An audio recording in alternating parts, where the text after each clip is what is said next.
So, Samuel, thanks for talking with me today. Introduce yourself to everybody. First, Andy, thank you for having me on. My name's Samuel Fish. I am the founder of Shield Security Doors, and we manufacture custom high security doors mainly for residential, also some commercial, but anywhere that there is demand for both aesthetics and security. That's really our niche. That's cool. And it's good that you mentioned like aesthetics and security because I think some people, when they think security door, they think of like a vault from a movie or something like that. But this is, you're talking about like a door that you could put on the front of your home, right? Bingo. The first thing that comes to mind for the majority of us when we talk about security doors is a big, ugly steel door. Hmm. That's what it conjures up. Our doors are designed to look like virtually anything. One of the best secrets to good security is keeping it a secret.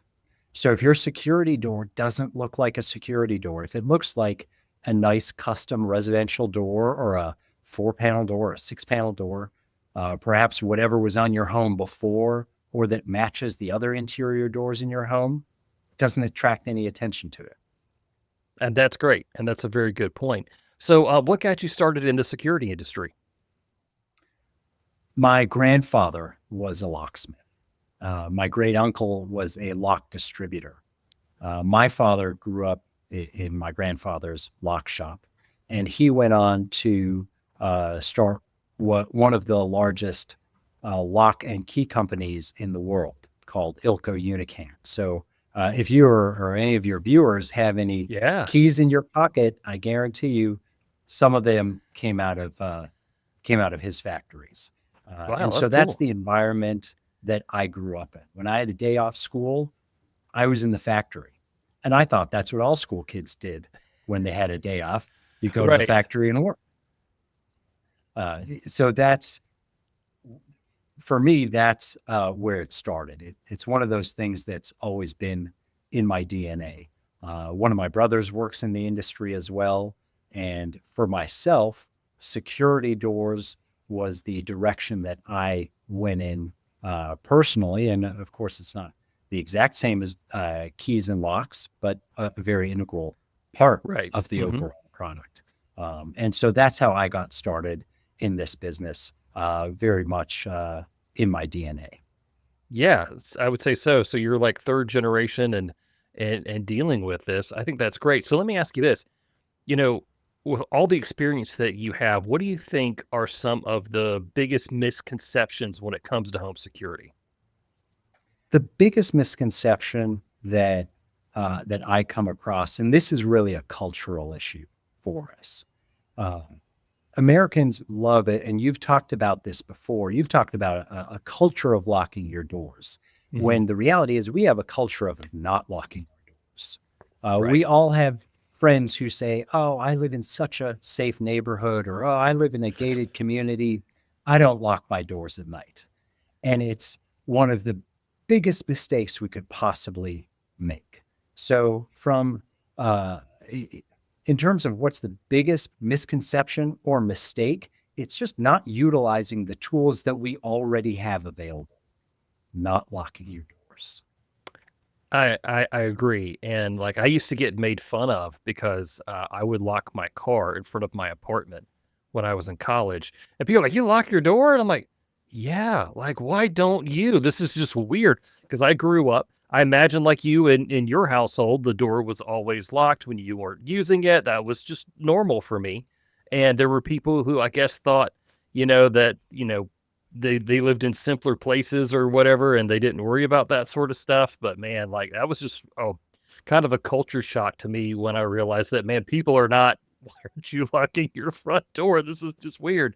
Yeah, But yeah, and it's for Americans, that's it's something that we cling to for our own peace of mind and safety, telling people, "Oh, I live in such a safe neighborhood." hmm, That's really important to us. And as a result, we have not developed a culture of security doors as exists in Europe. That market, that industry never developed. We don't have a culture of security doors. We do have a gun culture, hmm, which they do not have overseas. But we don't have that culture of security doors, which is the type of product that we make and are selling, but it's a very underdeveloped market here in the US compared to overseas. All right, so let me ask you, you talk about, the culture that we have here in the US of not wanting to lock our doors, of living in safe neighborhoods. What are things like in Europe? Because you're kind of referencing that. I want to know what's the other part of the globe doing? What's their culture? So if you go to any middle class apartment in Europe, you will find a steel door with a multi point lock on it and usually a decorative wood skin to make it look pretty Hmm. so that you walk up to the door, you're none the wiser. This is, you will find it almost everywhere in Europe, Western Europe, Eastern Europe. This is a normal product. When a new apartment building gets built, those are the type of doors that go in. Even on older buildings. I mean, I remember my grandmother, my great grandmother, they were Italian. I remember on the doors in their apartments, there were 20 locks on them going up in every which direction. It took half an hour to unlock the thing because there were so many bolts. Culturally, that's just what exists. And we do not do that. We do a 1 inch deadbolt. Maybe occasionally you'll find two 1 inch deadbolts. But other than that, security doors in the US, outside of the industrial and commercial space, have always been the domain of safe rooms, panic rooms, celebrities, uh, wealthy individuals. That's the market for security doors that's existed in the US compared to Europe, where it's a pretty normal middle class product. Okay. So you talked about a safe room just a second ago. Now I remember I think it was a movie with Jodie Foster that had a safe room in it, and that was like I think it was actually called Safe Room. But like that was my first introduction to the concept because growing up I didn't have a safe room in my house. It just wasn't like something that I would have done. But like what does that mean to you? Tell me what a safe room is. A safe room, safe rooms come in many different shapes and sizes. The primary purpose of a safe room is to buy you time in an Mhm. emergency. A safe room is not where you are going to seek refuge in a zombie apocalypse. That's not what it's there. The safe room is there that if something, God forbid, happens, that's where you're going with your family, locking the door and calling the cops or calling for help or retrieving a weapon. Whatever you are going to do in an emergency, you're going into your safe room to buy yourself time. That's the purpose of a safe room. And it's also why when we do security testing on our doors, we test everything to a US State Department forced entry standard, which means our doors meet the same security levels as what go into US embassies all around the world. They are always time rated. So the lowest Mm, level is a 5 minute door. sure. Got it. What it means in a 5 minute test is that door is subjected to 30 man minutes of attack time. The 15-minute test, that's 4.5 man hours of attack time. So everything is always a matter of time because if you have enough time, the right tools, and the right skills, you will get in anywhere. It's just a Right. matter of time. I will get into Fort Knox if I have enough time. So that's the underlying concept here for people to understand. Safe rooms, security doors are all about buying you time to call the cops, to retrieve a weapon, to assess what's going on. Right, and you make such a great point about it being, measuring this in time, not in weight, not in inches thick or things like that. I make the joke to my friends that I can break into any house in America with two things. And number one is a chainsaw, and number two is time. So, like, you can get in anywhere. And I'm glad that you're making that point, and I'm glad that you're helping people to understand it's not necessarily about any of the other metrics. It's about the time that it buys you and what you, of course, do with that time that you're given. So obviously we've talked about, safe room kind of like in a Hollywood setting or something like that. But can the average family have a safe room in their home? Yes, and they should. That doesn't mean the safe room has to have a highly armored, specialized door. It can be a hollow metal door that you're adding a few deadbolts to. If you want to DIY something, do it. Of course, this really comes down to people's budgets. But Mhm. whether your budget is $100, 100,000, or 10 million, you can do something to create that safe room for you and your family with a reinforced door. And it doesn't matter who you are. It doesn't matter if you're a celebrity. It doesn't matter if you're a politician, a wealthy business owner. Unfortunately, you may need that room one day in an emergency to buy you time. And crime can be very random and very opportunistic.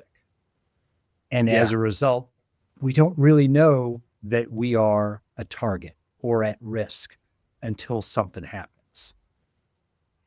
Yeah, and that's a lot of people's wake up call is they think, "Oh, I live in that nice neighborhood," like we were talking about earlier, and, "Oh, nothing would ever happen here," until all of a sudden it's happening.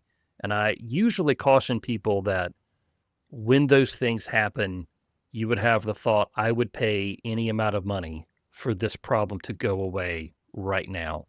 And that's the preparedness aspect of this, which I think is really important. So, what are some things that we need to consider when designating a safe room in our home? What are some things that we need to think about?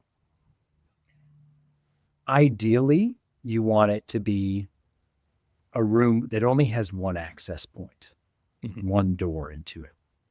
If it's on a second floor and there's a window, okay, that's not the end of the world because most likely whoever is trying to get into your home isn't going to be scaling a ladder to get into the window. It's possible, it happens, but for the vast majority of us, you want to have one access point. So it may even be something like a mechanical room in your home where you already have a fire rated hollow metal door. That's a great starting point, especially if it's an outswing door. That's even better if we're talking about working with what you already have. So one access point, preferably solid walls. Uh, Very often, clients will say to us, "Okay, I'm doing the door, but what about the walls?" Mhm. And yes, walls are very often a vulnerability. However, if you are the type of person that has a legitimate fear of someone coming through your walls, then you're in a different class of threat and risk. You're not just a normal person who wants to make sure that, oh, if someone ever broke into my home in the middle of the night to steal my TV, how am I going to react? Because people breaking in to steal a TV or to steal jewelry, they're not coming to go through walls. Right. Those are opportunistic criminals who are looking for an easy target. They're looking for an easy place to break in. And if your house is not that easy place, they're going on to your neighbors. They're not coming after you because of who you are. They're coming after you. Maybe you live in a nice neighborhood. Maybe you live in a nice home and they're just looking for an easy target because the lights are off and you fit the bill.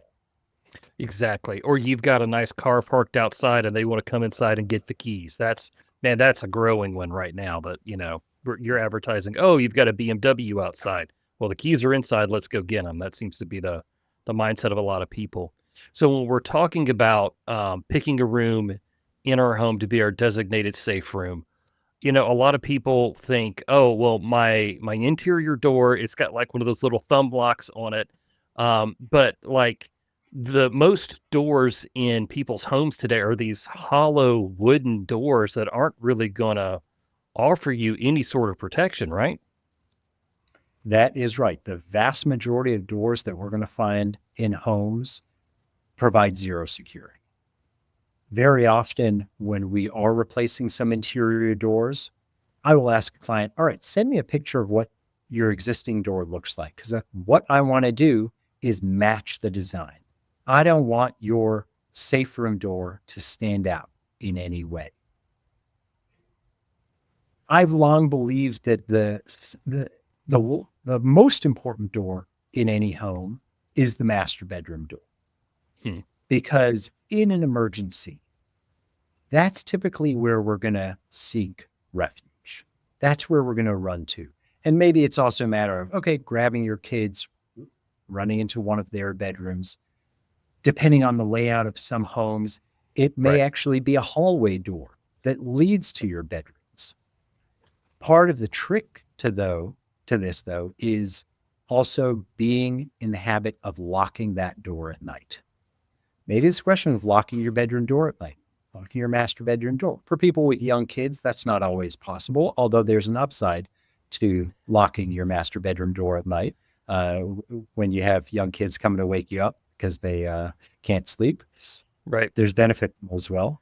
Yep. But in that situation, if you are in the habit of locking a master bedroom door at night, we've all had our home alarm system go off in the middle of the night, wakes you up, usually from the best part of your sleep, and it's very disorienting. It takes time to figure out what's going on. Oh, did the neighbor's cat trip the alarm? Did a gust of wind blow open a door that wasn't properly secured? Is someone trying to break into the house? What's going on? You need time to figure that out, especially when you're being woken up from a deep sleep. You need time to retrieve a weapon. You need time to call the police. So if you are proactively putting yourself in a secure environment with a locked bedroom door, you aren't worried about someone busting in through your door immediately. You've bought yourself the time that you need to react. One of the examples, or the very unfortunate examples that really illustrates this, a couple of years ago, Paul Pelosi, husband of former House Speaker Nancy Pelosi, he was attacked in bed. Now, the Pelosi's are not clients of mine. I have zero firsthand knowledge or information. I would bet a lot of money that they have a safe room. So why didn't it help them? What went wrong? Well, we now know there were a series of security failures. The alarm wasn't set. Glass sensors didn't trigger as they should have. Cameras weren't being monitored because Speaker Pelosi at the time wasn't there. Her security detail wasn't there. There were a series of failures. And Paul didn't wake up until someone was standing over his bed with a hammer. Mm-hmm. Had his bedroom door been the secure door and he was in the habit of locking that at night, he would have been perfectly fine. There would have been an intruder in the house, but he would have called the cops and they would have arrived long before anyone would have gotten into the bedroom. Right. And that's a great point that there was a lot of things that failed. I'm of course a big proponent of a layered home security strategy. And that's the core layer right there. That's if everything else breaks down, if you've got a strong door that is locked, that's going to be there and that's going to work for you no matter whatever else happens. So when you're looking at a safe room, what are some things that we should have in that room to help us in a crisis? If you have a weapon, that's a great place to keep it because it's also a secure space for a gun safe, a door that you can lock that adds an extra layer of control and security around that and around people you don't want getting their hands on it, being able to reach it. So, weapon, ensuring that if it is making sure it's a room where you have cell signal, Mm, because it's great if you are putting this in a mechanical room in your home with concrete walls and a pre-existing steel door, outswing door. But if you don't have any cell signal in there, it's going to be a lot harder to call for help. So, as I was saying earlier, a safe room is not really where you're going to ride out a zombie apocalypse. For that, you need a bunker. right, Uh, right. it it's a place, it's a space that's going to keep you safe and calm for 5, 10, 30 minutes until help can arrive. So yeah, you might want to have some water in there as well. You might want to have a toilet also. People react very differently in these circumstances, and some people need the bathroom. Sure. No, that's a great point. I actually advocate that people still have a landline at their home, even if it's $10 a month. I say pay it. We have one, and it's really just for calling out. Like it rang yesterday, and I'm like, I don't give this number to anybody. I don't know who this person is. I'm not answering it. So it's really just for me to be able to call, for help in an emergency, that sort of thing. But A yeah, we need to. landline is always the best fail-safe there, because you can also have cell signal jammers, Hmm. that if here we're talking about a more determined, more planned Correct. Right. attack or home invasion than the opportunistic that is what 99% of us are worried about. Someone isn't coming after us because of who we are, our high profile, things like that. It's we live in a nice home in a nice area, and it looks like an interesting target. But all that to say, yes, a landline for those who still have one, a great place to put that phone is in your safe. Right, and, like a lot of homes today they're not including, telephone wire in any of their stuff anymore, so that's if you have a house that's been around for a little while, that's gonna be there, and in most states, even if you plug an old landline phone in and you don't have service, you can still call 911 from it. That'll be the only thing that you can reach, you can. I don't know how much longer that's gonna be around, but for now, in some places, that does work, so you might wanna ask somebody about that if you're listening to this. So we've talked a lot about safe rooms here. Of course, I'm a huge advocate for something like this. Without giving away any details or anything like that, can you tell us a scenario where a safe room really helped somebody? There are every few every few months you'll typically hear a call, an emergency call. Often it's celebrities in Los Angeles. This one came out publicly, and she's not a client of ours, so I feel comfortable talking about it. Sandra Bullock had a situation with Mhm. a home invader. It was probably a couple of years ago now, and she's talking to the police dispatch and telling them, I closed my safe door. But she had a stalker. She had a home invasion, and that safe room kept her safe until the cops arrived and apprehended the suspect. So that's a very real world example of something happening. Now, far more often, we hear the stories of where a safe room would have made a difference, where it would have Mhm. saved a Yeah. life, where it would have prevented a tragedy. Those are the stories that we hear about most often that keep me up at night and that I carry a sense of guilt with, because I look at these situations and say, we could have prevented a tragedy here. One story that I talk about often is that of a young girl in rural Wisconsin. Her name is Jamie Kloss, and she was followed home one day from school. Later that night, the guy came back to her house, knocked on the door. Jamie's father, Jim, came to the door. He was shot and killed immediately. The guy then broke into the house, found Jamie and her mother hiding in a bathroom, which is a natural instinct. They were looking for a safe place. It was a locked bathroom door, but that didn't stop him very long. He proceeded to take Jamie's mother, Denise, killed her in front of Jamie, and then kidnapped Jamie and held her for 88 days until she built up the courage to try and escape, to run away, which she did successfully, and he was apprehended. This is the type of uh, story that really highlights crime can be very random, and you don't have to be a millionaire or a celebrity to be touched by it. This type of situation, we can talk about Sandra Bullock all we want, but at the end of the day, that's not who the vast majority of us are going to be able to relate to. Right. Uh, the story of Jamie Kloss and her parents, Jim and Denise, that's something that we can all understand. Rural Wisconsin, middle class family, Both of her parents worked at the local meat packing plant. I believe it was. These are ordinary people. And if they had had a room, doesn't have to have a specialized door on it, just a slightly safer place that they could have gone, locked the door, and called the cops, it would have bought them a few minutes for help to arrive, and it would have prevented tragedy. Again, that's what it all comes down to, preventing tragedies. Think about the average front door that's on the home of a middle class suburban house.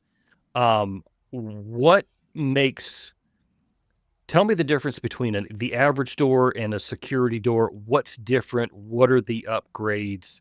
Kind of walk me through that process. So the biggest differences, I would say, one, having multiple locking points. A 1-inch deadbolt is great. Multiple deadbolts is much better. So multi-point locking systems, where even if you're just adding additional deadbolts into your existing door, anything that you're doing is going to be an improvement. So we don't have to strive for perfection. We're just trying to make things stronger, improving the resistance. So one, additional locking points. Two, steel framing or reinforced jam kits at very least. You don't have to totally replace your door frame with a steel frame. If you can, great, do it. You won't regret the decision. But maybe that's not an option. Add a reinforced jam kit that's going to strengthen what is otherwise likely a wooden door frame, and make it a lot more secure. When you can have an outswing door rather than an inswing door, the basic physics of an outswing door are more resistant to someone trying to kick it in, someone trying to use a battering ram, which obviously people aren't carrying around lightly, but sledgehammers, axes, things like that. An outswing door is always going to be more resistant to a basic attack than an inswing door, just because of the physics of the direction that a door swings. Those are typically the three most important starting points. Additional locking points, stronger framing, and if you can, an outswing door. I look at those as really being the low-hanging fruit of where you can start. If you have glass in your door, I often recommend the 3M security film. Is it as good as a high security glass, bullet resistant glass? No, but it helps. It's making your door more entry resistant. One other point I wanted to touch on, because as I was saying earlier, we have a gun culture, not a security door culture. And when Americans do think of security doors, typically the first thing that comes to mind is, oh, a bulletproof door. That's what we think of when we think of security doors. Now, the reality of it is bullet resistance is typically not the most important criteria when it comes to a security door. What's far more important is forced entry resistance. How hard is it to break in?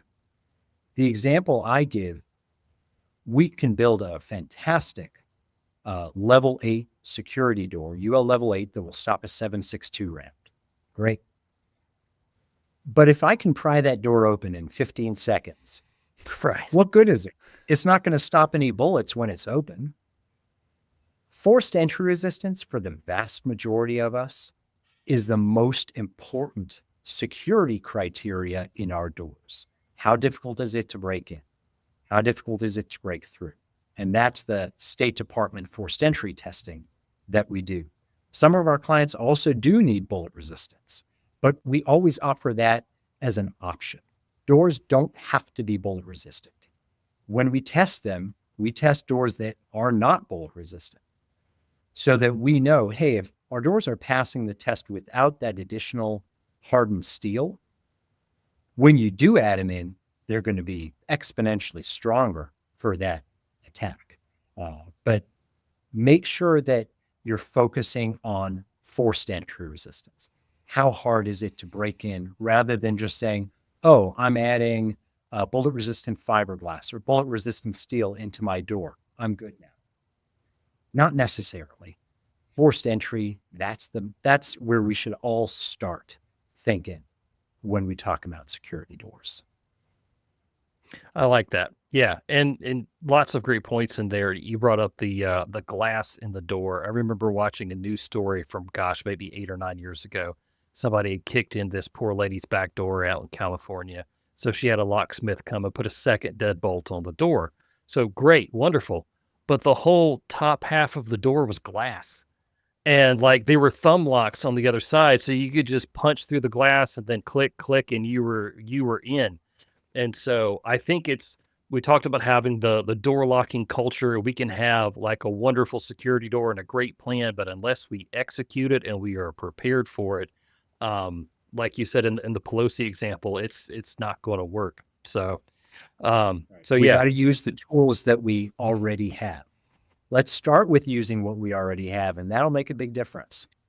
So Samuel, home security is not just one particular thing. There's a holistic approach to it. What are your thoughts on like a multi-point home security system? Security doors and windows are one part of the equation, and they're an important part, and I'll come to it afterwards. But lighting, cameras, alarms, those are all very important parts of a comprehensive security system. On their own, they are tools. For example, cameras, unless they're being monitored 24/7, cameras are really an investigative tool to try and catch the bad guys afterwards. But a camera probably isn't going to stop a determined intruder from getting in.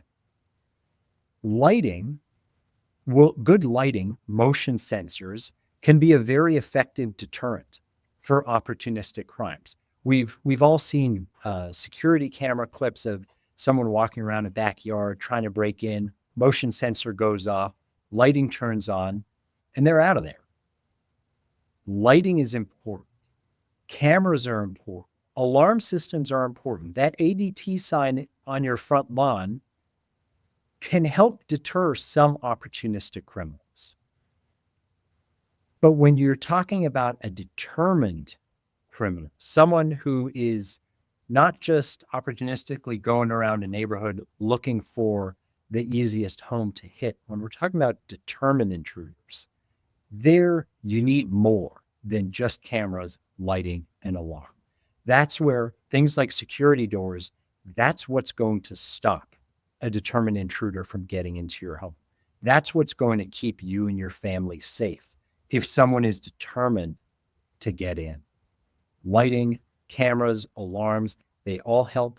They are essential parts of comprehensive security.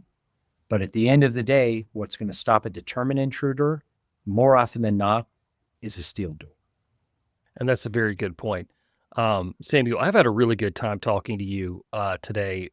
This kind of takes me back to my roots in starting the Secure Dad with talking about home security so much, and it's nice to sit here and talk with somebody who's an expert who understands things like I do, and we share a lot of the same opinions. So this was really cool. So if The pleasure is mine, and thank you for the opportunity to be on. yeah, man. So if people want to know more about you and your business, where can they find you online? So first on our website, shieldsecuritydoors.com, on Twitter at Shield Sectors, I believe it is. We try to blog at least once a month. But for your audience, what is so valuable for us is hearing real world, day to day examples and stories of their experiences with home security and what happens in the course of, unfortunately, a home invasion, how they reacted, what they did, what they didn't do, which instincts kicked in, what was helpful to them, and what wasn't. Uh, we will often hear from some of our clients when we're fabricating products for them. One, for example, said to us, I want a door that I can lock from the inside that no one can get into otherwise, even if they have the key. That particular client was concerned about bodyguards turning. Mm. So we developed a lockout system whereby he can lock the door from the inside, turn an additional thumb turn that mechanically disengages the lock. So even if someone came with the key, you can also apply this to a husband and wife situation with a marital dispute that goes horribly wrong, Yeah. where one is trying to kill the other. Uh, it allows us to provide someone inside with the peace of mind to know no one's getting in, even if they have the key. Those are very niche examples, but hearing from people about their experiences, that is the most valuable thing that we can learn from in how people react, what's happening, and also what's not happening. Sometimes we think a particular feature will be very helpful, very useful, and the reality is it's not.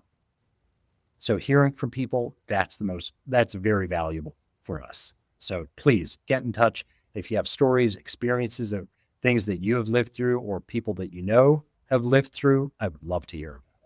That is awesome. So Samuel, thank you so much for your time today. I appreciate what you're doing and being able to create a product that's going to help so many people, man.